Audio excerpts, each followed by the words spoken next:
At least 23 people arrested at the Capitol have been released from jail. Some have already appeared in court to face charges. Prosecutors say more charges are coming as the investigation continues. One of the suspects facing federal charges is a West Virginia lawmaker. Another is a man from central Pennsylvania.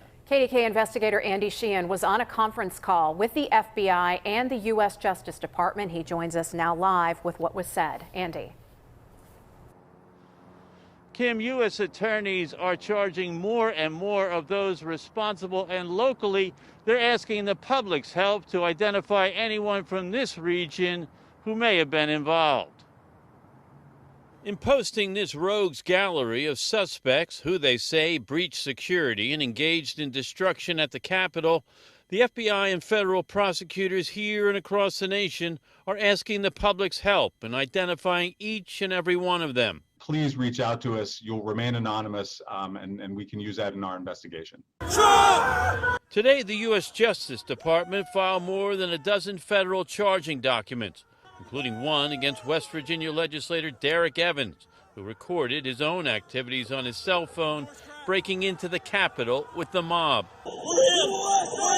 Also charged is Richard Barnett of Arkansas, seen here putting his feet up in Speaker Nancy Pelosi's office. He's charged with entering and remaining in a federally restricted space and theft of federal property.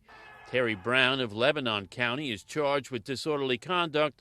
And closer to home, the FBI and the U.S. Attorney's Office is trying to determine if any more traveled from our region. If you attack police officers during civil unrest, if you travel in interstate transportation in order to engage in rioting or violence, well, you've broken federal law, and that's where the Department of Justice stands in that breach. Today, in a reporter's conference call, the FBI said all 56 field offices are sparing no time and effort in identifying and tracking down anyone responsible. And U.S. Attorney Scott Brady said they'll be prosecuted to the fullest extent of the law. This is not a revolving door of justice, as we sometimes see. Federal court, we have no parole. We have pretrial detention. The penalty is up to 5 years for violation of this statute. Now, on that call, the FBI was asked if there was any truth to the rumor that Antifa had infiltrated the protesters and was responsible for some of this destruction. The FBI said they have found no evidence of that. Reporting live on the North Shore, Andy Sheehan, KDKA News.